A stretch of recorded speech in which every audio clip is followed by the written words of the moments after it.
नमस्कार सभी को। मैं शालिनी केवी टीचर आपका अपने चैनल पर स्वागत करती हूँ। आज हम बात करते हैं श्रीमती द्रौपदी मुर्मू की अंगोला और बोत्सवाना यात्रा के बारे में। ये जो टॉपिक है आपके, ये इम्पोर्टेंट है आपके किसी भी टीचिंग एग्जाम के लिए, नॉन टीचिंग एग्जाम के लिए, लाइक एसएससी एग्जाम होता है जो आपका, या फिर बैंक, या फिर किसी भी स्टेट एग्जाम के लिए। ये ऐसे टॉपिक होते हैं आपके जो ये आपके मेंस एग्जाम के लिए भी इम्पोर्टेंट है और आपके प्रीलिम्स एग्जाम के लिए भी। ठीक है, तो चलिए अपना ये जो टॉपिक है इसको स्टार्ट करते हैं, टाइम वेस्ट नहीं करते। अब हमारे जो राष्ट्रपति हैं, उन्होंने अफ्रीकी देशों के साथ सहयोग के नए रास्ते खोलने के लिए और पार्टनरशिप को बढ़ाने के लिए दो देशों की यात्रा की, जिसमें आपका महत्वपूर्ण है अंगोला और बोत्सवाना। दोनों ही अफ्रीकी देशों के लिए भारत के किसी राष्ट्रपति की यह पहली यात्रा थी। ठीक है, और जो अंगोला है वो अभी अफ्रीकी संघ का एक अध्यक्ष है। ठीक है, अफ्रीकी संघ है जो उसका अध्यक्ष है अभी कौन, अंगोला। वहां के राष्ट्रपति हैं आपके जाओ लोरंके। ठीक है, क्या है आपके, जाओ लोरंके। अभी देखते हैं, चलिए। अब देखिए ये यात्रा इतनी इंपॉर्टेंट क्यों है। यात्रा 6 दिवसीय यात्रा थी जो आपके 8 नवंबर से 13 नवंबर के मध्य की गई। इसमें ऐतिहासिक पहल, यानी कि पहली भारतीय राष्ट्रपति हैं जिन्होंने बोत्सवाना की नई सरकार के लिए पहली राजकीय अतिथि के रूप में वहां पर वो गई हैं। देखिए, वाइब्रेंट डेमोक्रेसी यानी भारत और मदर ऑफ डेमोक्रेसी के बीच में ये एक साझा मंच हुआ। मदर ऑफ डेमोक्रेसी यहाँ पर किसको कहा गया है, अंगोला और बोत्सवाना को। व्यापार और ऊर्जा के बीच में भी यहाँ पर समझौते हुए, जैसे तेल को, हीरे को और फार्मास्यूटिकल्स को लेकर के। राष्ट्रपति मुर्मू की यह यात्रा ग्लोबल साउथ के देशों के साथ भारत की एकजुटता और विश्व मित्र के रूप में उसकी भूमिका को रेखांकित करता है। अभी सबसे पहले वहां पर पहुंचती हैं अंगोला में। जब ये अंगोला में पहुंचती हैं तो वहां पर इनके जो विदेश मंत्री होते हैं अंगोला के, टेटे एंटोनियो, वो उनका वेलकम करते हैं।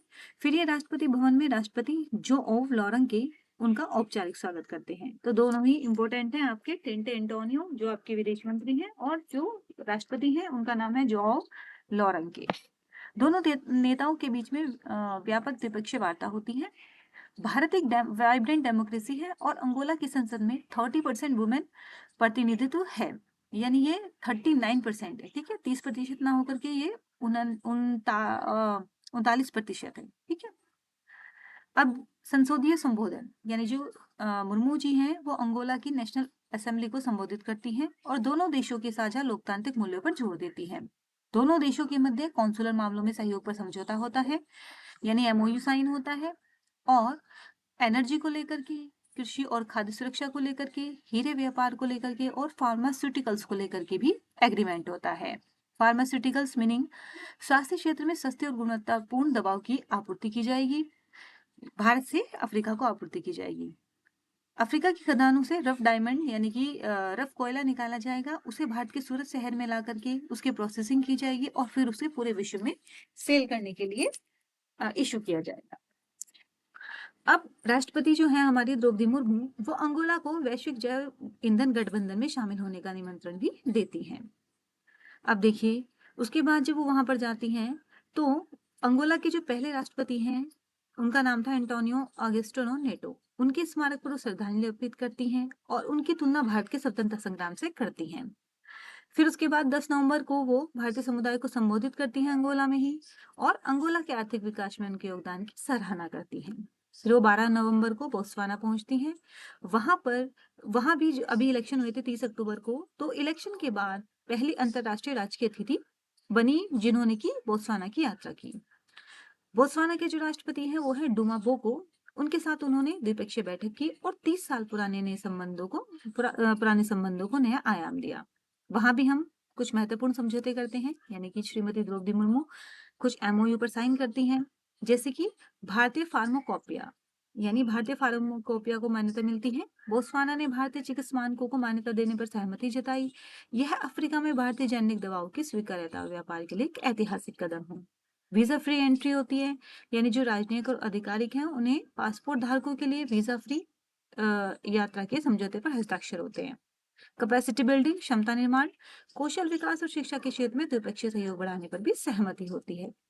अब देखिए हीरा उद्योग के बारे में क्या बात है। मैंने बताया था कि बोत्सवाना और अंगोला की खदानों से हीरा निकाला जाएगा, उसको भारत के सूरत शहर में ला करके उसकी प्रोसेसिंग की जाएगी और फिर उसको मार्केट में बेचा जाएगा।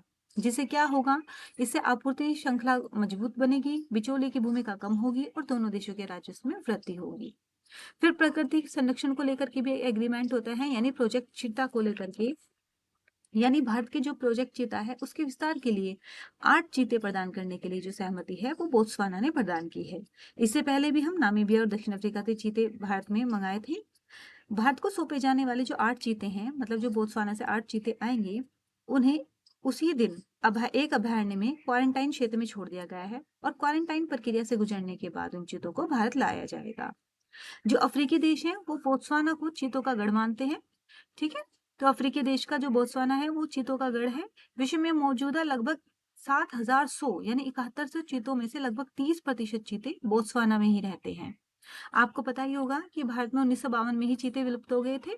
फिर से चीतों को बचाने के लिए हमने एक प्रोजेक्ट चीता स्टार्ट किया था, जिसमें 8 चीते 2022 में प्रधानमंत्री श्री नरेंद्र मोदी के जन्म दिवस पर मध्य प्रदेश के कूनो राष्ट्रीय उद्यान में बसाए गए थे। ठीक है, तो अभी उसी प्रोजेक्ट के तहत, प्रोजेक्ट चीता के तहत क्या हुआ है कि हमने वहां से भी 8 चीते बोत्सवाना से मंगाए हैं।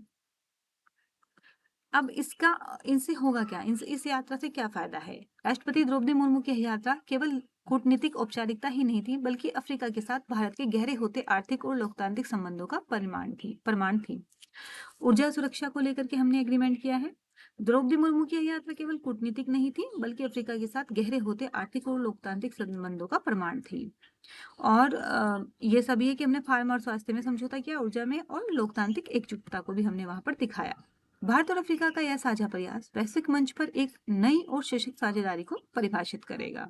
ठीक है, तो ये इंपॉर्टेंट है कि इन्होंने कौन से देशों को विजिट किया, किस डेट में विजिट किया, वहां के आपके राष्ट्रपति कौन कौन थे, क्या क्या एग्रीमेंट हुए, ये आपके इंपॉर्टेंट है। आप इसे देख लीजिएगा। थोड़ी ही देर में मैं एक शॉर्ट वीडियो लेकर के आऊंगी, जिसमें इस वीडियो से संबंधित आपके MCQ होंगे।